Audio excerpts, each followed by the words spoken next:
করিমপুরের গরিব চাষি ভুবনের পোষা মুরগি ছিল। সেই মুরগির ডিম হাটে বেচে ভুবনের সংসার চলত। সে মুরগিটাকে তার ঘরের সামনে বেড়ার মধ্যে রাখত। কিছু দূরেই ছিল এক বিশাল জঙ্গল, আর সেই জঙ্গলে একটা পাজি শেয়াল থাকতো। সে অনেক চেষ্টা করেও বেড়ার ভিতরে ঢুকতে পারত না। তাই সে বিশেষ মতলবে ভুবনের মুরগির সাথে বেশ বন্ধুত্ব পাতিয়ে ফেলেছিল।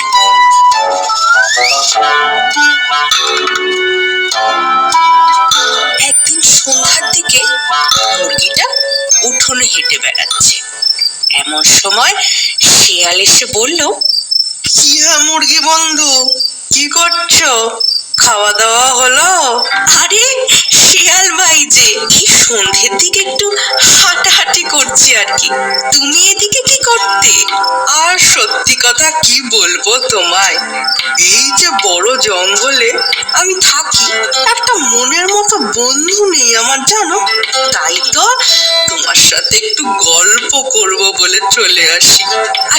আর এই যে তোমার মধুর গলার স্বর, আমি তো সকাল সকাল তোমার ডাকে ঘুম থেকে উঠি। তুমি একটু বেশি প্রশংসা করো শেয়াল ভাই। কই, আর তো কেউ এরম বলে না। সেই তো ব্যাপার গো, সবার প্রশংসা করার মতো মন থাকে না। এই যে আমি ভাবি, তো তুমি যদি আমাদের সঙ্গে জঙ্গলে থাকতে কত ভালো হতো। তোমার মিষ্টি মধুর ডাকে সকালের ঘুম ভাঙতো। কি যে তুমি এই বন্দি হয়ে থাকো না, দূর। কি যে বলো, মালিক আমার বড্ড ভালো মানুষ। আমি ডিম দিই রোজ, আর মালিক আমায় পেট ভরে খেতে দেন। আমি বন্দি কই, আমি তো ভালোই আছি। তুমি তোমার ছানাদের বিক্রি করো? সেটা তুমি আবার গর্ব করে বলছো? ছি বন্ধু, কিন্তু শিয়াল ভাই, এটাই তো নিয়ম। আমায় মালিক পোষেন, তাই আমাকে তাকে ডিম দিই। এতে খারাপ কি আছে? কি বলছো তুমি বন্ধু? তুমি হচ্ছে মা, হয়ে নিজের সন্তানদেরকে বেঁচে দিচ্ছ, আবার বলছো কি ভুলেতে? কই, আমাদের জঙ্গলে তো এরম হয় না কখনো। আমরা নিজেদের মতো স্বাধীন হয়ে বাঁচি। তুমিও চলো, মহা আনন্দে থাকবে আমাদের সাথে।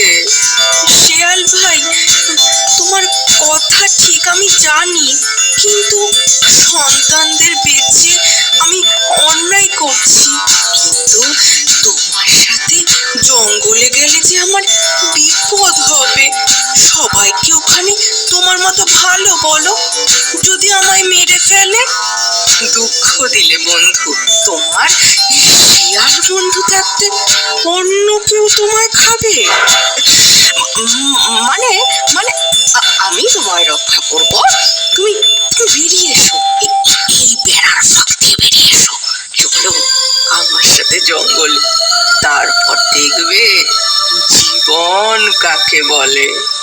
এই শুনে মুরগি বেড়ার ফাঁক দিয়ে বেরিয়ে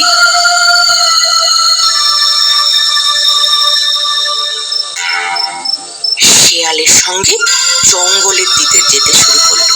কিছু দূর যেতেই মুরগি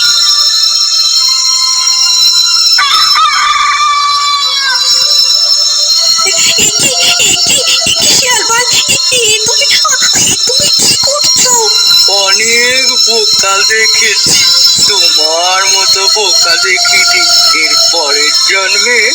কারণ মিষ্টি কথাতে বিশ্বাস করো না। শিয়াল মুরগিটাকে সাবার করে ফেললো, আর মুরগিও নিজের বোকামির শাস্তি পেল। নতুন ভিডিও দ্রুত আনার চেষ্টা করব, ততক্ষণ সুস্থ থাকুন, ভালো থাকুন।